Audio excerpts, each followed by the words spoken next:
بسم الله الرحمن الرحيم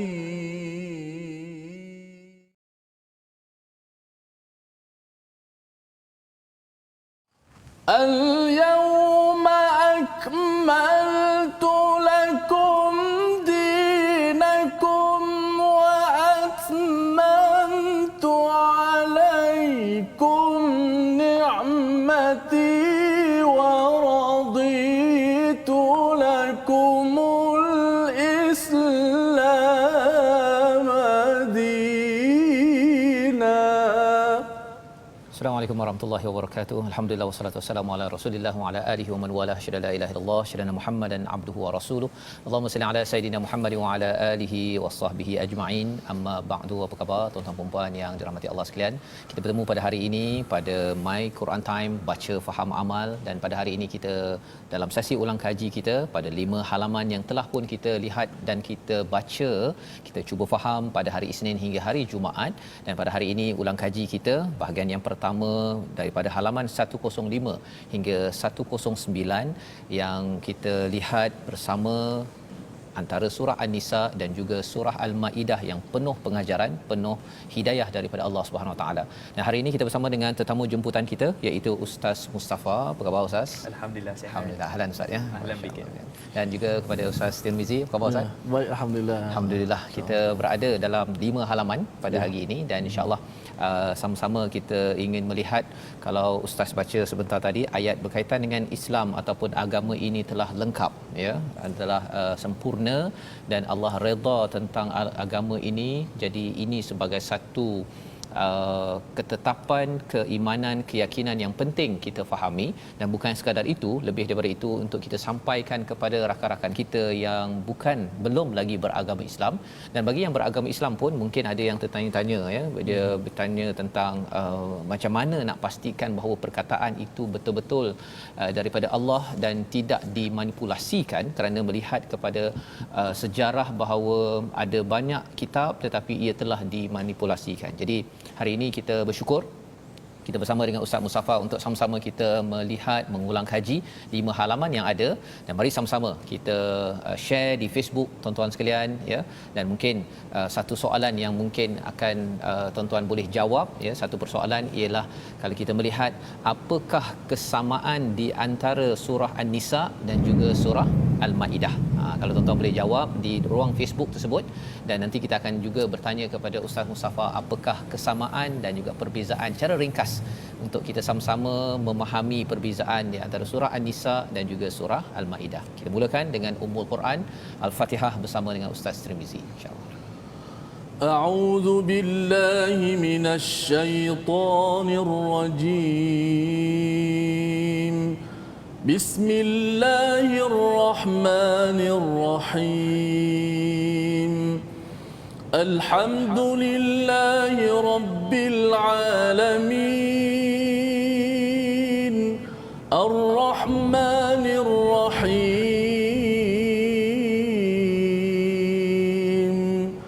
Maliki yaumiddin. Iyyaka na'budu wa iyyaka nasta'in. اهدنا الصراط المستقيم صراط الذين أنعمت عليهم غير المغضوب عليهم ولا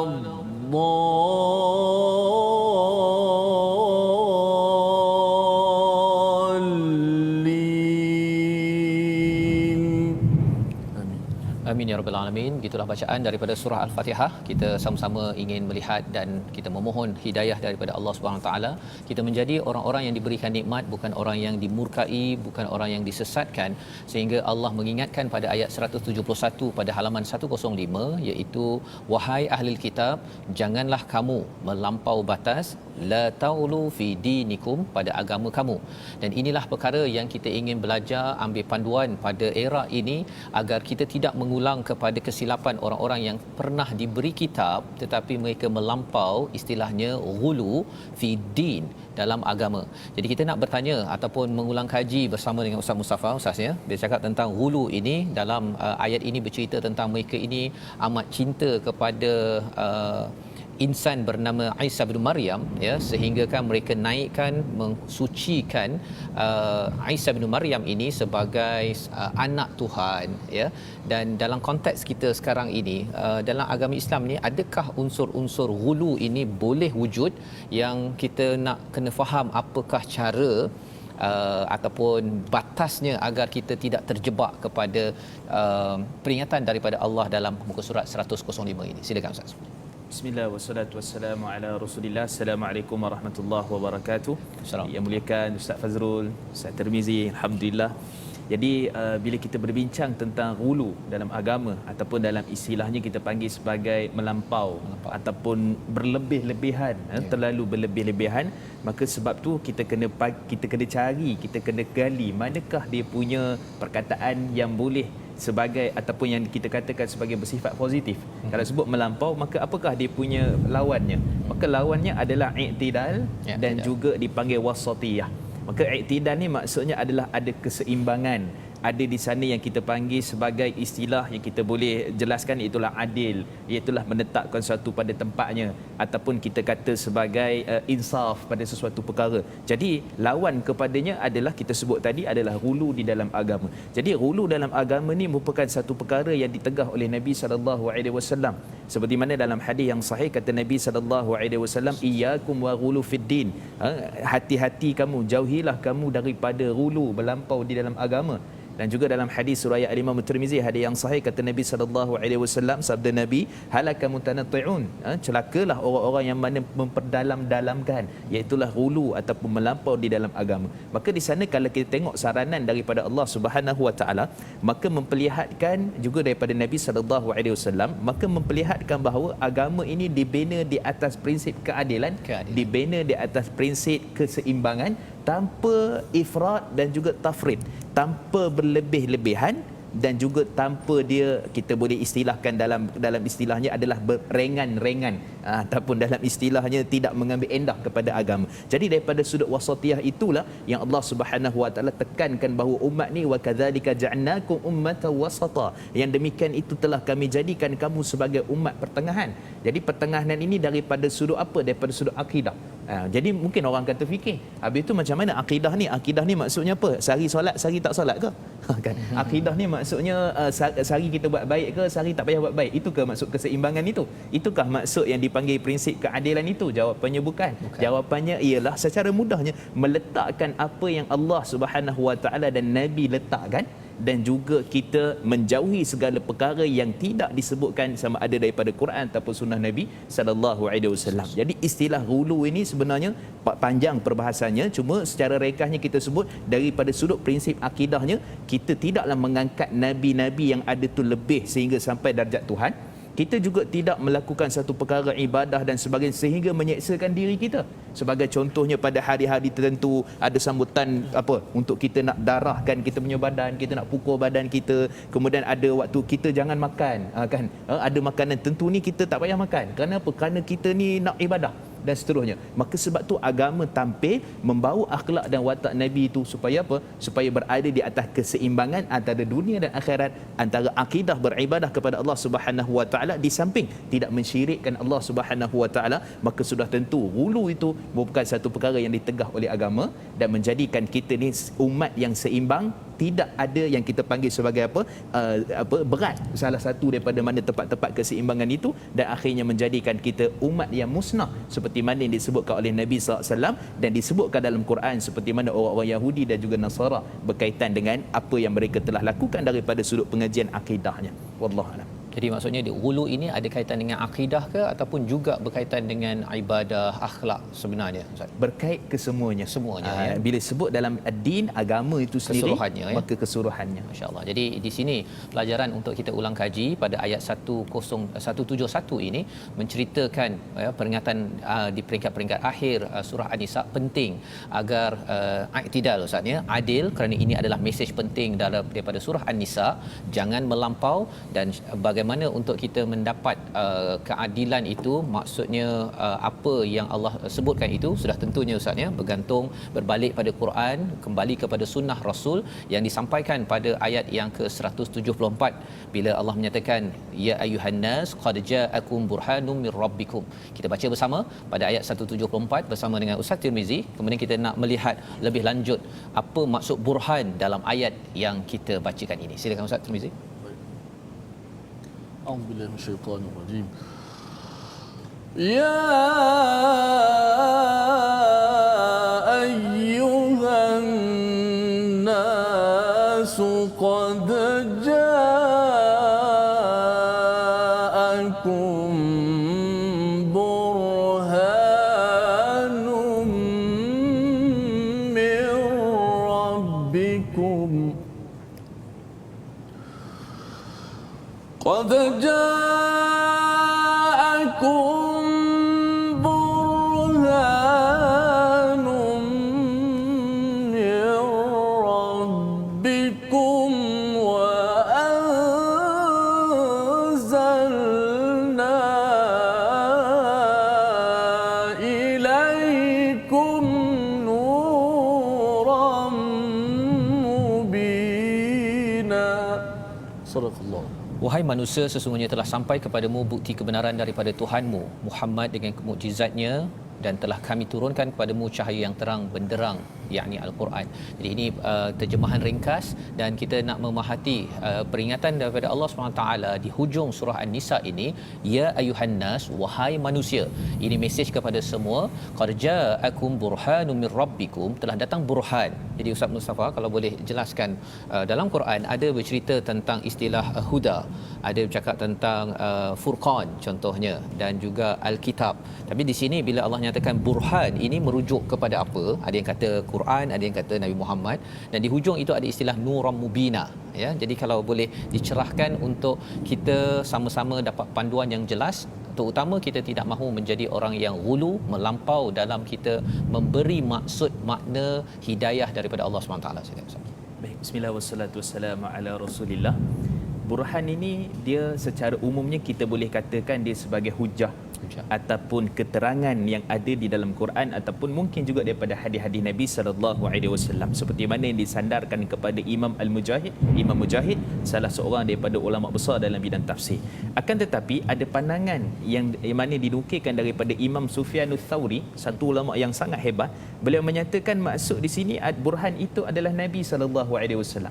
Ada sebahagian menyatakan dia keterangan ataupun hujah. Jadi kalau kita sebagai satu orang awam, bila kita baca tafsir, kita baca karangan tafsir oleh para alim ulama, ada yang kata begini, ada kata begini. Sebenarnya antara perkara yang sangat mudah untuk kita fahami dalam Quran ini adalah bila mana berlaku khilaf, perbezaan di kalangan para ulama, dia akan ada di sana sebenarnya jalan untuk mengharmonikannya. Sebab tu kalau kita tengok tafsir ini yang paling mudah Ustaz, berbanding dengan fiqh. Fiqh ni kalau satu orang kata sah tak batal jadi masalah. Tapi kalau tafsir, sejak satu orang kata yang ni kata bukti ataupun kita kata keterangan, tiba-tiba yang ni kata pula Nabi, sebenarnya boleh diharmonikan. Sekata Al-Imam Qurtubi rahimahullah, apa yang payah sangatnya? Jadi Imam Qurtubi tolong selesaikan. Beliau menyatakan yang ni kata hujah, yang ni kata keterangan. Siapa yang bawa hujah dan keterangan? Nabi sallallahu alaihi wasallam. Jadi Nabi itu sifatnya sendiri adalah membawa hujah dan keterangan, maka burhan itu adalah termasuk apa yang kita panggilkan sebagai Nabi sallallahu alaihi wasallam itu sendiri. Dan dalam makna yang umum seperti mana Allah sebut dalam surah Al-Baqarah ayat 111, sebelum ni kita dah lalu. Jadi bila Allah menyatakan apa, bila mana orang Yahudi Nasara kata kami masuk syurga, orang lain tak masuk syurga, kemudian Allah katakan kepada mereka, qul hatu burhanakum in kuntum sadiqin, datangkanlah keterangan dan hujah kamu kalau kamu orang yang benar, orang yang betul, orang yang berada di landasan yang sepatutnya. Tapi hakikatnya itu sebenarnya adalah Allah nak merendahkan mereka. Memang tak boleh akan datangkan bukti dan keterangan yang disebutkan itu. Dan dalam hadis Nabi sallallahu alaihi wasallam, hadis sahih riwayat Imam Muslim, kata Nabi sallallahu alaihi wasallam, wasadaqatu burhan, sedekah itu adalah salah satu daripada bukti ataupun hujah. Hujah apa? Hujah menunjukkan bahawa orang tu beriman. Kalau dia beriman, dia bersedekah. Kalau dia beriman, dia keluar infakkan harta dia. Jadi menunjukkan bahawa Allah Subhanahu Wa Taala bila sebut tentang burhan, dia boleh dikesenambungkan pada ayat ini. Maksudnya Nabi itu sendiri yang bawa hujah dan juga keterangan daripada Quran sebagai mukjizat yang didatangkan daripada Allah Subhanahu Wa Taala. Dan kita tengok apa pula bezanya antara furqan, huda dan juga nura. Allah sebut. Jadi nura ni secara umumnya adalah Quran. Quran itu sendiri, kata Al-Imam Qurtubi rahimahullah, nura itu adalah keterangan kepada hukum hakam dan mengeluarkan manusia daripada cahaya kegelapan kepada cahaya iman. Itulah akidah kepada Allah Subhanahu wa taala. Apa pula beza Furqan dengan Huda? Menariknya Allah sebut dalam surah Al-Baqarah ayat 185, Allah menyatakan tentang Allah turunkan Quran pada bulan Ramadan dan sebagainya. Antaranya apa? Huda wal Furqan, sebagai petunjuk dan juga pemisah di antara perkara yang batil dan juga yang hak. Jadi sebenarnya Quran ini dia ada nama-nama dia, Ustaz, masya-Allah. Quran ini kata Imam Badruddin Az-Zarkashi ada 90 nama Quran. Oh, masya-Allah. Kata Imam Suyuti ada 55 pula dah. Kan? Asyik khilaf aja kan. Asyik berbeza pandangan pendapat. Sebenarnya bukan isu itu. Ilmu. Ya, ilmu itu sendiri. Sebenarnya nak bagi tahu adakah dia nama Quran ataupun sifat Quran. Nama dan sifat saling seragam daripada sudut yang kita bincangkan ini. Jadi menunjukkan Quran itu namanya banyak dan antara nama Quran adalah Huda dan Furqan. Jadi secara ringkasnya Huda ni apa dia? Huda ni kata Imam Qatadah rahimahullah adalah petunjuk yang menunjukkan kefaduan, menunjukkan akidahnya, menunjukkan ibadah dan segala-galanya. Maka semua itu berkaitan dengan prinsip kehidupan manusia yang kita kaitkan tadi. Dia tidak melampau dalam agama daripada sudut akidah, ibadah dan juga akhlaknya. Dan Furqan itu Huda. Itu Huda. Maksudnya prinsip-prinsip dalam hidup. Ya, prinsip-prinsip dalam hidup yang ditunjukkan oleh Quran dan Sunnah. Adapun disebut juga tentang kita sebut Furqan tadi. Furqan ni apa dia? Banyak dalam Quran juga sebut pada perkataan Furqan. Furqan ni maksudnya kata Syekh Dr. Wahbah Zuhaili rahimahullah dalam kitab beliau Tafsir Al-Munir, beliau menyatakan maksud Furqan ini sendiri adalah pembeza di antara hak dan batil, pembeza di antara iman dan juga kesyirikan, pembeza di antara kebaikan dan juga keburukan. Jadi maksudnya ketetapan Furqan itu sendiri adalah merujuk kepada apa? Keseimbangan daripada sudut akidahnya, seimbangan daripada sudut baik dan buruknya. Maka semua itu perlu ditimbang tara oleh manusia untuk menjadikan apa yang dikaitkan dengan ayat sebelum ni sebagai apa? Sebagai tidak melampau di dalam agama. Jadi menarik ini Ustaz ya, pasal kalau kita belajar dalam dunia pendidikan ya, bila cikgu-cikgu nak mengajar dia kena pergi kursus kan. Betul. Ada istilahnya taxonomy Bloom. Dia ada aras berfikir je tu, daripada mula-mula tahu, faham sampailah dia punya analisis, sintesis dan dia membezakan nilai dan menghasilkan. Jadi bila Ustaz kongsikan tadi dari segi pencerahan sampailah kepada boleh membezakan nilai baik, nilai buruk itu, ini sebenarnya diajarkan dalam Al-Quran sebenarnya. Betul. Kan. Jadi Quran membina cara berfikir aras tinggi. Ini yang biasa disebut kat sekolah-sekolah rendah, sekolah menengah sekarang. Tapi sebenarnya ini 1400 tahun yang lepas sudah pun disampaikan dan makin kita bersama dengan burhan dan juga nur daripada Allah ini, sudah tentu ia mengasah pemikiran dan perasaan, dua-dua Ustaz ya, pemikiran dan perasaan kita agar berfikir dan berperasaan aras tinggi. Ini yang mungkin kalau di sekolah masih lagi belum dengar lagi perasaan aras tinggi Ustaz ya. Tapi latif ataupun seni dalam Al-Quran ini yang ditunjukkan oleh sunnah Nabi melambangkan EQ, emotional quotient, perasaan Nabi ini adalah amat tinggi. Jadi di situlah sebenarnya bila bawa kepada ayat terakhir Ustaz ya, di dalam surah An-Nisa ayat ke-176, bila dah sampaikan tentang berpegang pada tali Allah ataupun berpegang kepada panduan daripada Allah dapat masuk syurga ini, tiba-tiba hujung ayat itu cerita pasal kalalah kan, pasal harta pusaka. Kalau boleh Ustaz simpulkan sedikit bagi memahami surah An-Nisa ini dan hujung itu, apakah kepentingan untuk kita bawa sebagai kefahaman dalam surah An-Nisa ini. Sila. Baik, bismillah wassalatu wassalamu ala Rasulillah. Masya-Allah, ulama-ulama di Pakistan mereka ni mempunyai cara pemikiran yang amat berbeza daripada sudut nak memahami Al-Quran. Dan kalau kita tengok di Malaysia ni kurang daurah Quran. Daurah Quran ni maksud contohnya bulan Ramadan kita nak habiskan 30 hari tafsir Quran. Yang ni biasanya dipelopori oleh ulama-ulama Pakistan. Maka antara kaedah mudah yang mereka buat supaya kita nak memahami tema-tema ataupun topik-topik utama di dalam surah-surah tu. Jadi yang ni dipanggil kaedah Nazmul Jalil. Dan Nazmul Jalil ni maksudnya kita nak faham adalah makro, topik-topik utama. Tapi kalau nak faham mikro yang kita buat ni, kita buat satu persatu ni. Jadi kalau kita nak bawa benda ni dalam surah An-Nisa, maka kita boleh jelaskan hanya kepada dua tema secara umumnya. Tema yang pertama adalah berkaitan hubungan muamalat sesama manusia. Kalau kita tengok sepanjang daripada surah ni, kita akan jumpa di sana ada hukum berkaitan faraid, harta pusaka. Ada berkaitan juga dengan yang dipanggil sebagai pernikahan. Siapakah dia punya mahram, keturunan dan sebagainya. Kemudian Allah sebut juga tentang apa? Dalam surah An-Nisa ayat 29 Allah menyatakan jangan makan harta manusia secara batil. Itu bukan dengan kambing tu. Itu bukan dengan siapa, tapi dengan manusia. Maka bila hubung muamalat dengan manusia itu, Allah tegahkan dalam surah An-Nisa ini menunjukkan bahawa apa? Proses kematangan manusia itu dia akan berada bila mana antaranya adalah menjaga hubungan kebaikan antara sesama manusia. Ayahnya, ibunya, kaum kerabatnya, sahabat-sahabatnya, bila berjual beli, pembeli dan penjual, semua sekali termasuk dalam perkara itu. Itu yang pertama. Yang kedua, kesimpulannya daripada tema-tema yang kita lihat adalah pengukuhan daripada sudut akidah. Yang ni memang tak dapat dinafikan. Daripada surah An-Nisa ni Allah larang kita daripada berpaling semula seperti mana Yahudi dan Nasara. Allah larang kita ni daripada berlaku ataupun menjadi salah seorang daripada apa? Orang ciri-ciri orang munafik. Kemudian Allah sebut juga tentang ciri-ciri keadaan akidah itu sendiri berkaitan dengan beriman kepada Nabi Isa AS.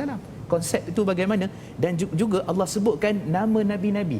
Konsep keimanan kita kepada para nabi dan para anbiya. Maksudnya surah An-Nisa selain daripada pengurusan berkaitan dengan harta pusaka, dia berkaitan dengan apa? Muamalat sesama manusia secara umumnya, dan juga berkaitan dengan akidah yang perlu diperkukuhkan dalam kehidupan setiap muslim. Wallahu alam. Jadi ini adalah maksudnya kita jaga hubungan kita, keimanan kita, maka kesannya nanti hubungan sesama manusia ini disimpulkan dengan ayat akhir ini sebagai satu kesimpulan daripada surah An-Nisa.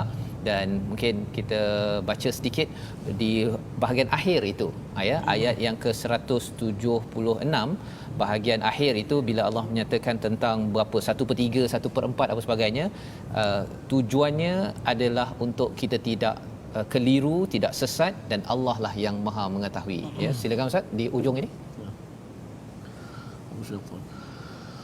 Yubayyinullahu lakum an tadhillu.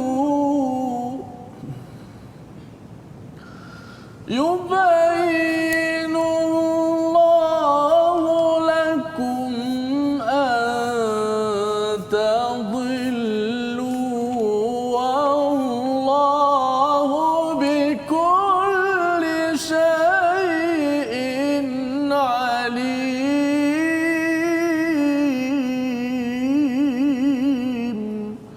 Sadaqallahul azim. Sadaqallahul azim, maksudnya ialah Allah menerangkan hukum ini kepadamu agar kamu tidak tersesat. Allah Maha mengetahui segala sesuatu, menunjukkan bahawa Allah ini amat sayang kepada seluruh manusia, sehingga kan bila kita menjaga keimanan pada Allah, kesannya ialah hubungan kita sesama manusia yang telah meninggal, yang sedang ditinggalkan, diperhatikan betul-betul, dan inilah keadilan yang Allah bawakan dalam surah An-Nisa. Jadi kita berhenti sebentar, kita menyambung kembali selepas ini, mengulang kaji halaman 106 dan seterusnya. My Quran Time, baca faham amal, insya-Allah.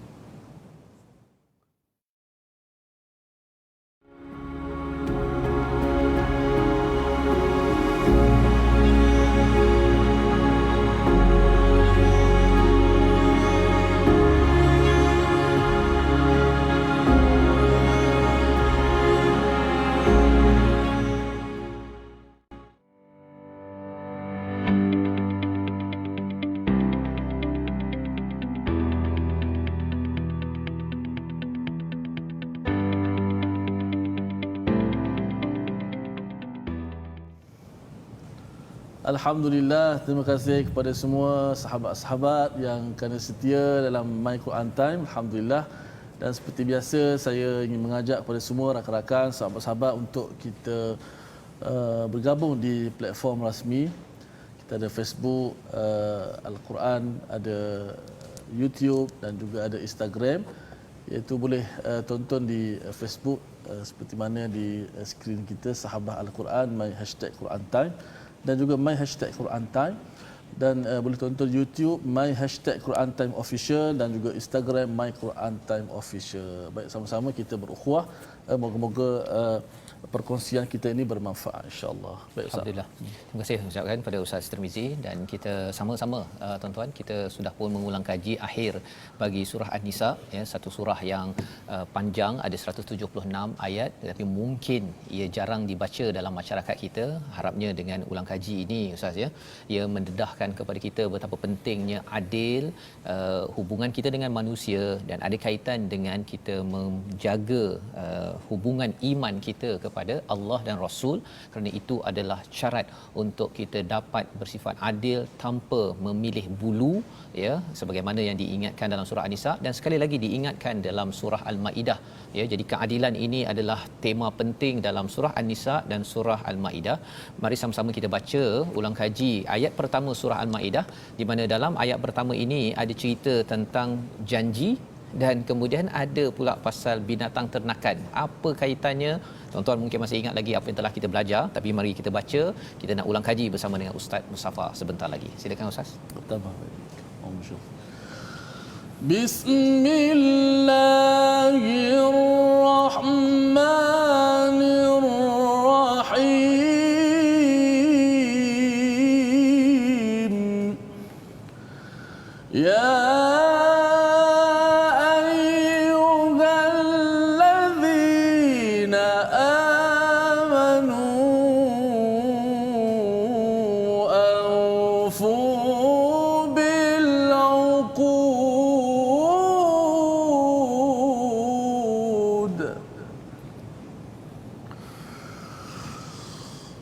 أحلت لكم بهيمة الأنعام إلا ما يتلى عليكم غير محل الصيد وأنتم حرم إن الله يحكم ما يريد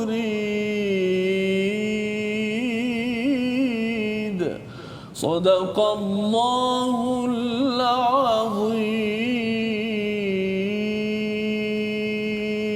Wahai orang-orang yang beriman, penuhilah janji-janji. Haiwan ternak dihalalkan bagimu kecuali yang akan disebutkan kepadamu dengan tidak menghalalkan berburu ketika kamu sedang berihram haji ataupun umrah. Sesungguhnya Allah menetapkan hukum sesuai dengan yang Dia kehendaki. Jadi apa kaitan tiba-tiba ada, nampak seperti tiba-tiba, tetapi sebenarnya ada maksud yang tersendiri. Permulaan surah Maidah yang kita ingin ulang kaji bersama dengan Ustaz Mustafa. Bismillah wassalatu wassalamu ala Rasulillah. Sidang penonton yang dirahmati Allah Subhanahu wa taala, Ustaz Faz, Ustaz Tirmizi. Jadi surah Al-Maidah ni sebenarnya bila kita sebut tentang tema akhir pada surah An-Nisa, dia pun ada kaitan sebenarnya dengan tema yang kita sebutkan di awal tadi. Sebab tu bila mana Allah menyatakan tentang aufu bil uqud, maksudnya tunaikanlah perjanjian ataupun dalam istilah akad, kontrak, perjanjian yang telah kamu lakukan. Kata Saidina Abdullah ibn Abbas radhiyallahu anhu, maksud perjanjian di sini adalah daripada sudut kefarduan, halal dan haram pada perkara yang mana Allah telah tetapkan kepada kamu. Itu maksud yang dipanggil sebagai perjanjian yang kita mesti tunaikan. Maksudnya tunaikan ni apa dia? Kita yang mana Allah halalkan kita buat, yang mana Allah haramkan kita jauhi, yang mana berbentuk kesyirikan ataupun kekufuran dan sebagainya kita jauhi. Maka itu daripada sudut penafsiran daripada Saidina Abdullah ibn Abbas radhiyallahu anhu. Adapun seorang imam besar juga, Imam Ibn Zaid, dalam tafsirnya Al-Imam Tabari menukilkan perkataan beliau, maksud juga yang dipanggil sebagai uqud ni adalah uqud berkaitan dengan kontrak perjanjian sesama manusia. Antaranya apa dia? Antaranya jual beli. Antaranya kontrak antara pekerja dengan majikan. Ni minta maaf saya sebut, kadang-kadang kita terlalu fokus kepada perkara yang haram, tetapi dalam perniagaan ataupun kita masukkan dalam pekerjaan kita pun, walaupun pekerjaan itu halal, kita jarang memfokuskan supaya kita nak betul-betul halal dalam pekerjaan itu. Sebagai contoh, bila mana disebutkan oleh Saidina Umar bin Abdul Aziz radhiyallahu anhu dalam Musannaf Ibnu Abi Shaybah, maksudnya beliau menyatakan bahawa al-muslimuna ala syurutihim fama wafaqal haq. Maksudnya orang Islam itu dipegang pada syarat-syarat yang telah dibuat itu, apa yang benar, apa yang bertepatan daripada sudut syarak. Maksud di sini, kalau kita kontrak pukul 9 masuk, pukul 6 balik, pukul 9 masuk, pukul 6 balik lah. Tapi kalau kita masuk lewat, maksud di sini kita tak menunaikan perjanjian yang telah kita buat sesama manusia. Maka itu juga menunjukkan ada kesinambungan dengan surah Al-Maidah yang kita sebutkan tadi, konteks daripada sudut muamalat sesama manusia. Dan maksudnya ada kaitan dengan manusia dan kaitan dengan Allah Subhanahu wa taala. Maksudnya kalau katakan baru ni saya dalam perbincangan ada penjual kan, dia kata dia nak bayar kan, tapi dia sengaja lewat-lewatkan bayar kepada vendor kan. Ini kalau supermarket yang besar-besar ni, dia sengaja je lewatkan, dia nak pusing duit. Maksudnya ini termasuk juga dalam kaitan ukut sebentar tadi ke Ustaz? Ya, betul. Tidak mudah. Maksudnya contoh gini, kalau kita dah syaratkan kepada kita nak bayar pada minggu ni kena bayar. Kalau tak, dia termasuk dalam kita tak menunaikan perjanjian daripada sudut hukum dan juga daripada sudut undang-undang. Dua-dua sekali. Itu maksudnya dalam konteks muamalat ni juga adalah perkara yang amat dititik beratkan daripada sudut perbincangan akad kontrak jual beli, untuk jadi jual beli tu betul-betul saya dapat barang senang hati halal, yang tu pun dapat harganya, dapat duitnya dengan cara yang halal. Itu kaedah dia. Dan tiba-tiba seperti mana Ustaz Fazrul sebutkan tadi, ada kaitan pula dengan binatang ternakan. Disebutkan uhillat lakum, dihalalkan untuk kamu binatang ternakan. Apa kaitannya? Kerana tuan-tuan, isu manusia ni, isu muamalat ni yang paling banyak adalah isu makanan.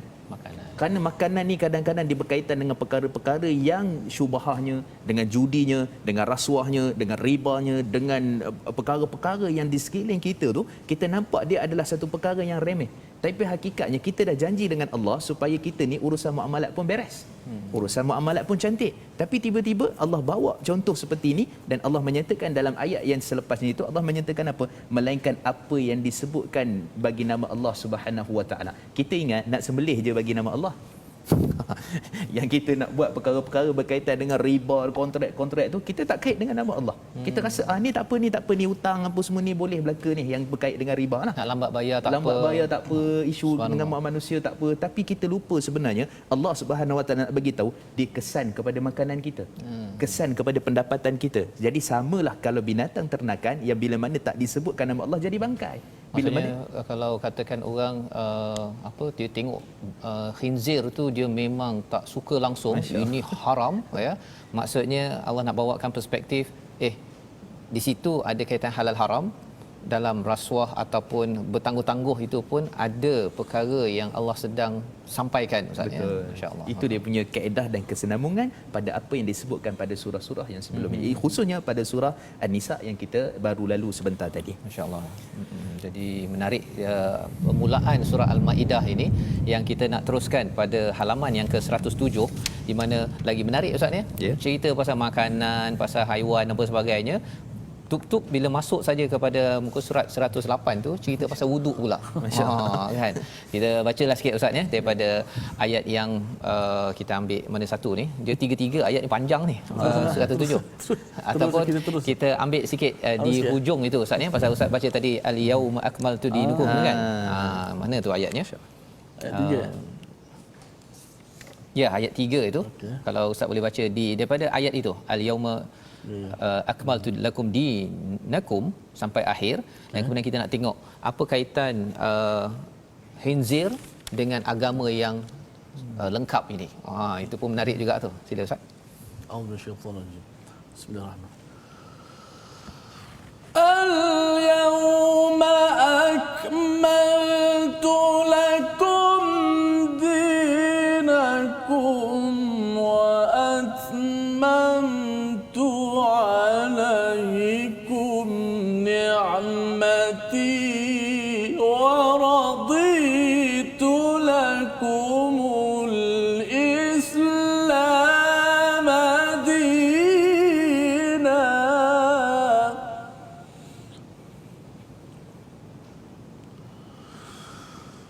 فمن اضطر في مخمصة غير متجانف لإثم فإن الله غفور رحيم.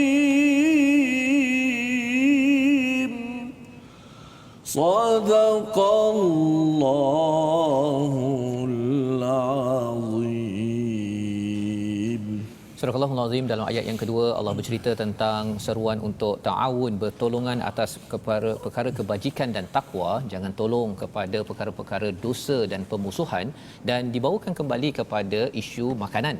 Dan di tengah-tengah itu Allah menyatakan al-yauma akmaltu lakum dinakum, ya, pada hari ini telah aku sempurnakan bagi kamu agama kamu, telah aku cukupkan kepadamu nikmat, dan aku redha, aku meredai bagi kamu adalah Islam sebagai agama. Dan Allah menyatakan kalau katakan darurat, maka boleh mengambil makanan yang mungkin tidak halal sebentar awal tadi.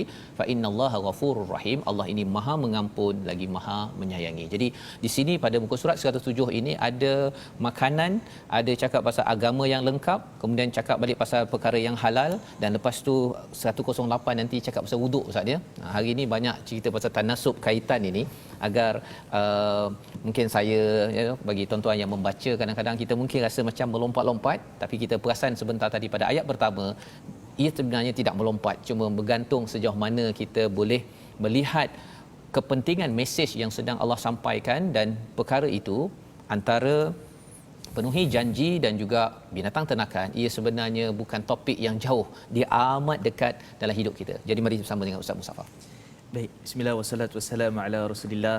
Ustaz Faz, Ustaz Tirmizi, sidang penonton rahmati Allah Subhanahu wa taala. Quran ni sebenarnya sangat mengasyikkan.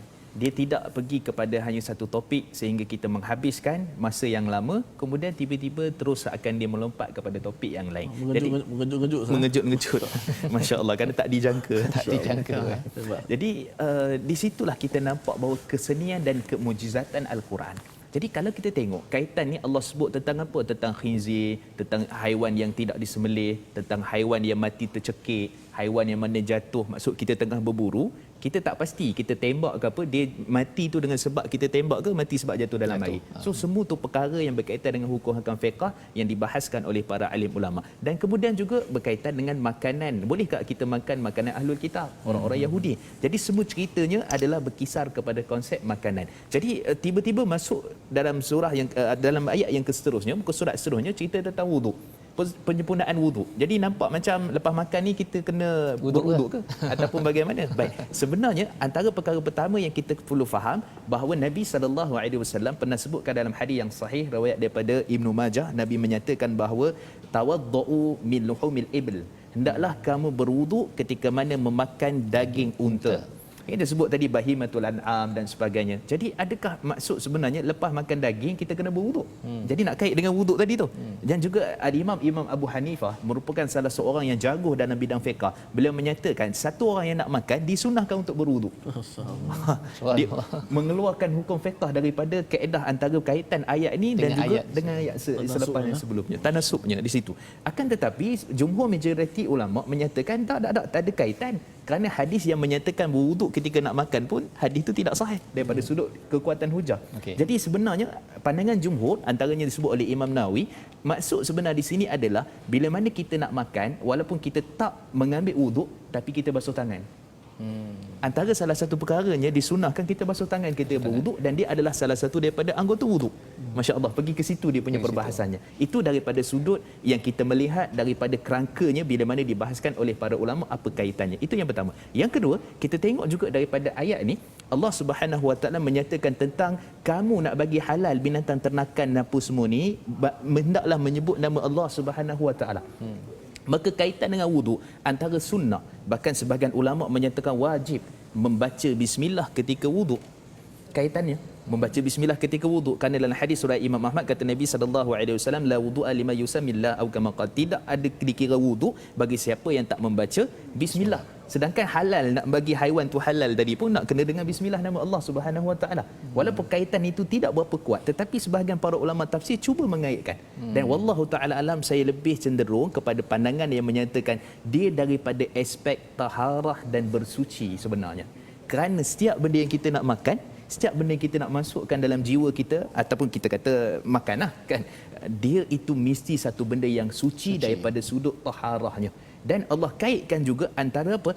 Takwa pada ayat tu Allah menyatakan takwa juga tentang makanan ni, dan takwa juga dalam isu berkaitan dengan wuduk. Walaupun ayat tu tak ada berkaitan dengan takwa wuduk tu, tapi sebenarnya dalam wuduk pun kita mesti berhati-hati nak buat benda baik, apatah lagi perkara yang melibatkan berkaitan dengan makanan kita.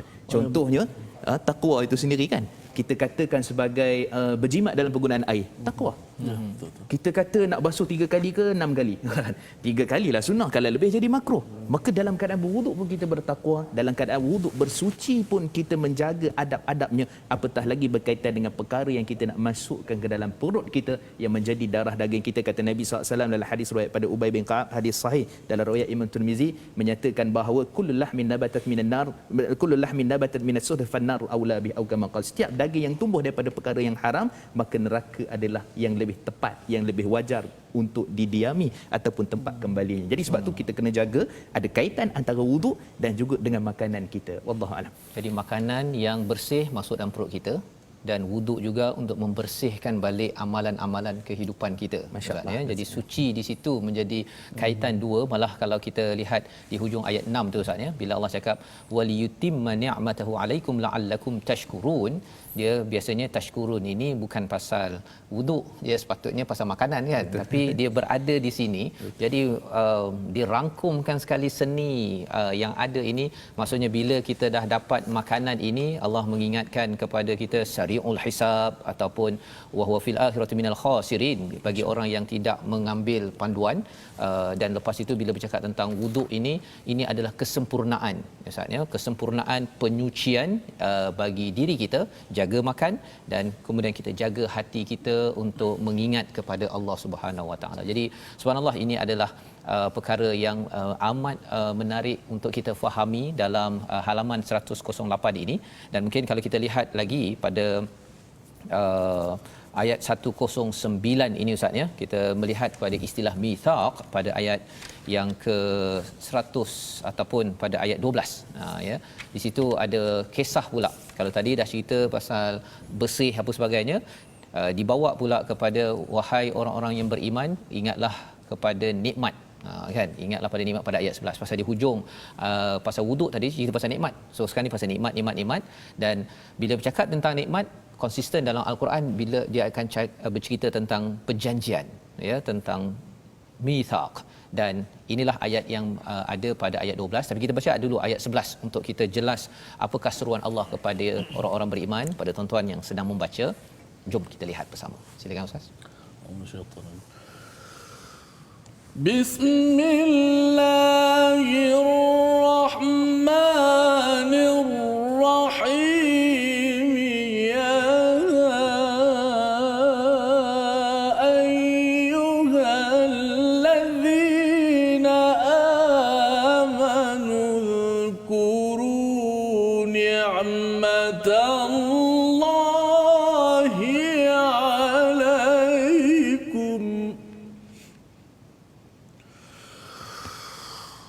اذكروا نعمة الله عليكم إذ هم قوم أن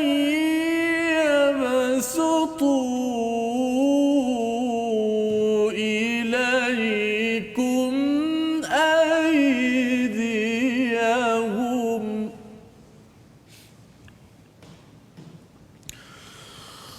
إذ هم قوم أن يبسطوا إليكم أيديهم فكف أيديهم عنكم واتقوا الله وعلى الله فليتوكل المؤمنون. صدق الله. Wahai orang-orang yang beriman, ingatlah nikmat Allah yang diberikan kepadamu ketika suatu kaum bermaksud hendak menyerangmu daripada kaum Yahudi Bani Nadir, ya, sebelum ini, dan Allah menahan tangan mereka daripada kamu, dan bertakwalah kepada Allah, dan hanya kepada Allah lah orang-orang beriman itu bertawakal. Dan selepas itu Allah membawa flashback balik kepada Bani Israel. Di kalangan mereka itu dibangkitkan 12 naqib ketua, dan Allah menyatakan Allah bersama dengan kamu jika kamu solat, zakat, beriman pada Rasul dan memberi pinjaman kepada Allah dengan pinjaman yang baik.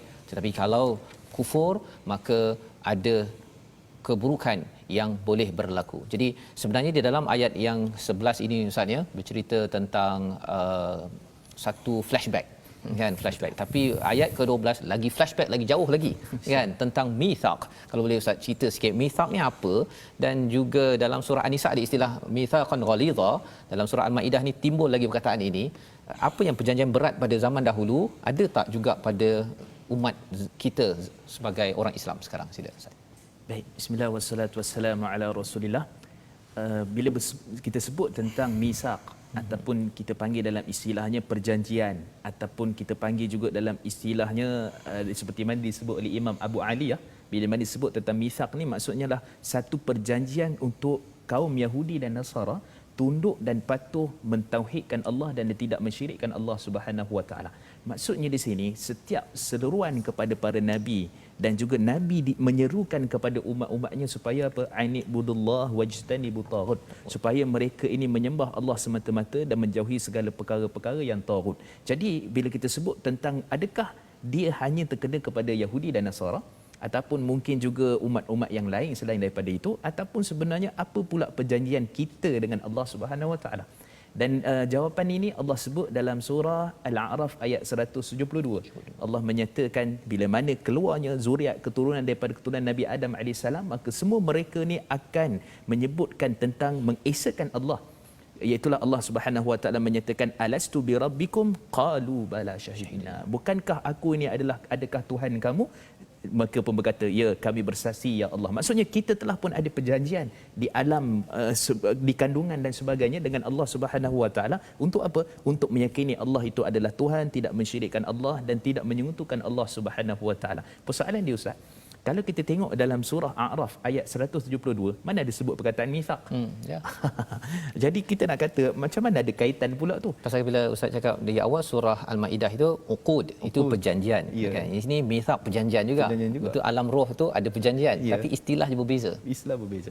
Baik, jadi disebutkan di sini sebab tu kita kena refer kepada hadis. Kita lihat kepada hadis dalam hadis yang sahih riwayat Imam Ahmad daripada riwayat Saidina Abdullah ibn Abbas radhiyallahu anhu, kata Nabi sallallahu alaihi wasallam ketika menafsirkan ayat surah Al-A'raf ayat 172.